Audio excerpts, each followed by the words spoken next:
Assalamualaikum warahmatullahi wabarakatuh. Semangat pagi teman-teman. Untuk tanggal 3 September IHSG naik ya 1,08%, 84,28 poin ya, seperti biasa pengembalian, tapi asing masih tetap keluar ya, dari 1 2 3 4 5 6 hari masih tetap keluar, dan kondisinya lokal masih cukup strong untuk naikin IHSG dari 3 hari terakhir. Oke, kita akan bahas mengenai laporan keuangan terbaru dari Games, dan juga ada mungkin nanti yang lain, ada ADMR, dan ada yang request kemarin ada DVLA ya. Kita coba sekilas ya. Oke, pertama kita akan masuk ke laporan keuangannya Games. Jadi PT Golden Mines Energy, PT Golden Energy Mines Tbk dan entitas anak. Ini 30 Juni 2025 ya, udah rilis. Kas setara kasnya turun dari 300 juta dolar ke 113 juta dolar ya, sehingga jumlah aset lancarnya juga ikutan turun. Kemudian aset tidak lancarnya so-so ya, tidak kemana-mana, sehingga jumlah asetnya juga ikutan turun. Tapi in prinsip ini sebenarnya nggak terlalu banyak pengaruh, karena namanya cash itu volatile ya, sangat volatile sekali.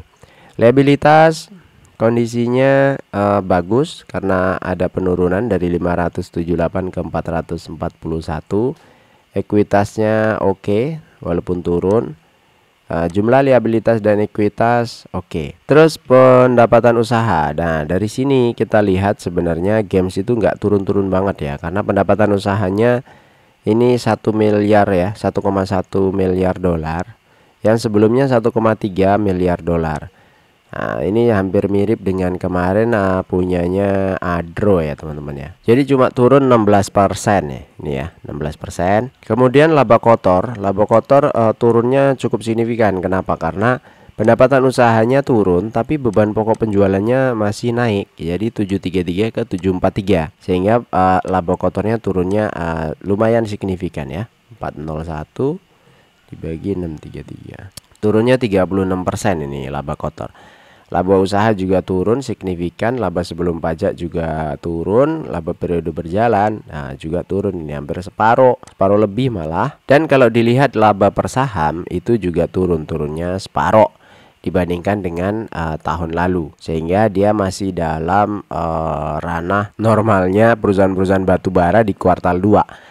Karena rata-rata perusahaan batubara di kuartal 2 itu turun. Nah, ini yang membuat nanti di screenernya Games itu juga akan ikut turun. Kalau kemarin screener itu masih di atas, posisi agak atas gitu, agak atas Games, karena baru kuartal 1 yang rilis, langsung bisa drop ke turun lumayan jauh. Makanya update ini penting untuk membuat menyampaikan kondisi terbarunya supaya kita tidak salah cicil ya. Kemudian saldo laba ini kalau dilihat tidak kemana-mana sih, 400, 500, 300 ya. Ini aja yang di Juni 2025 ini yang kondisinya cukup drop, karena biasanya Juni 2024 500, ini 368 juta dolar. Terus arus kas kalau dilihat ya memang mengalami penurunan, artinya ini udah normalnya perusahaan yang turun dan pendapatannya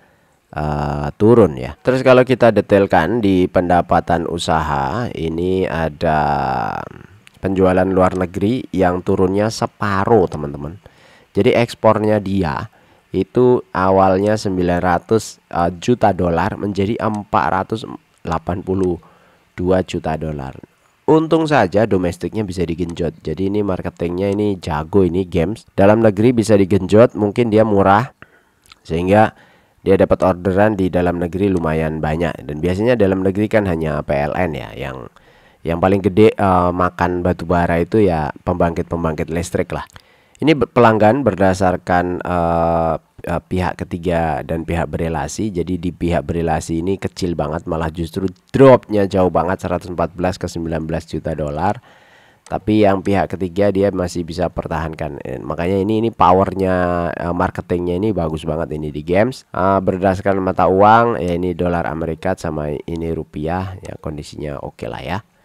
Nah itu untuk games. Jadi kita lanjut ke kesimpulannya apa? Nanti kita simpulkan di apa namanya, screener ya. Oh ya, sebelum kita close untuk games, kita coba lihat data cadangan batu baranya mereka ya. Ini ada data juta tons. Jadi ada jumlah produksi juga. Jadi kalau dilihat data cadangan ini masih oke banget. Desember 2024 dia punya cadangan 899 juta ton. Produksinya dalam satu periode bulan Juni itu 25 juta ton. Jadi in posisi berarti sekitar 100 sekitar 50 ya. 50 juta ton itu dalam satu tahun. Artinya kalau 899 dibagi 50, dia masih punya cadangan sekitar 17 tahun. Nah ini cadangan terbukti dan terduga ya. Cadangan terbukti, bukan sumber daya batubara ya, bukan ya, tapi cadangan terbukti dan terduga. Ini yang kita harapkan sebenarnya. Semua perusahaan batubara punya data-data ini ya. Proven ya, cadangan proven dan terduga.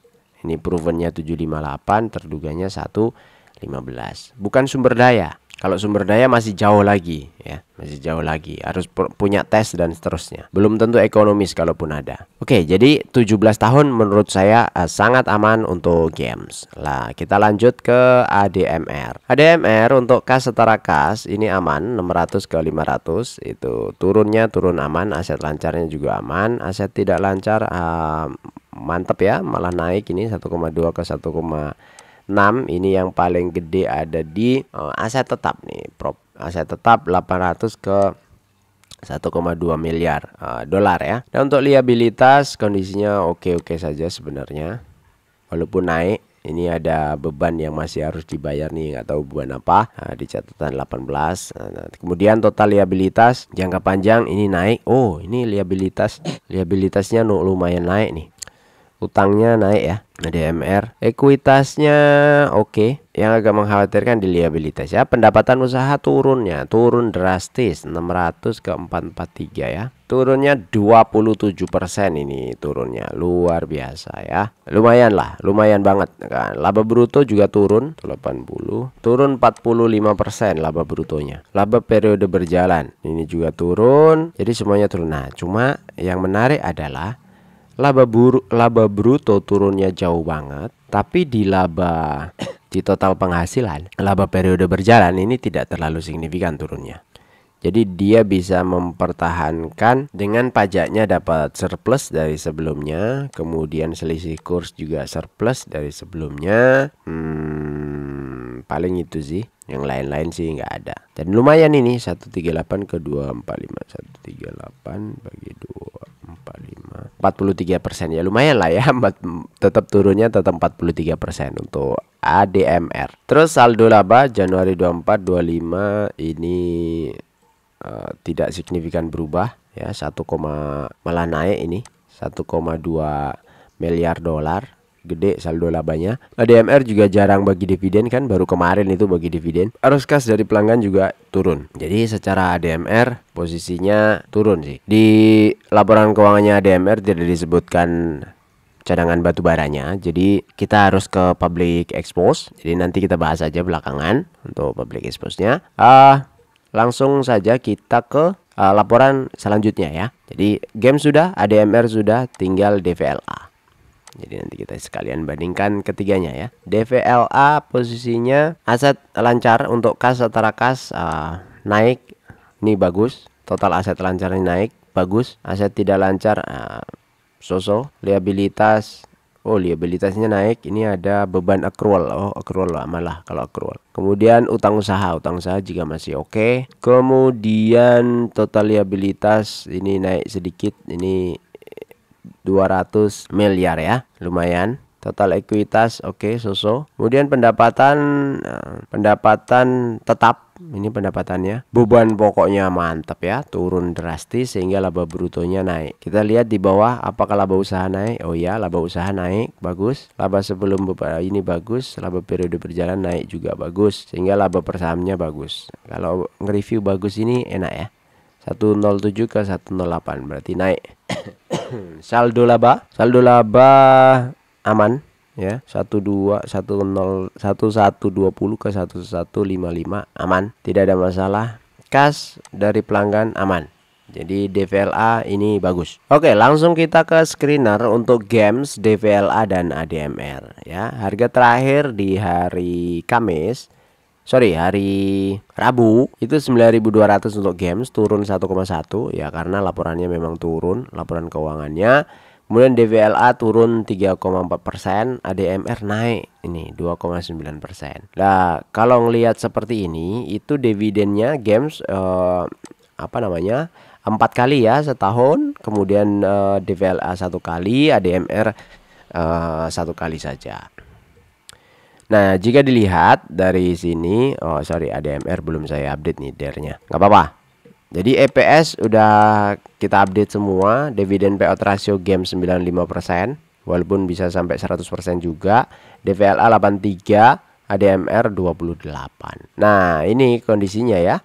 Games itu potensi dividen yield 1 tahunnya itu 8,7% atau 800.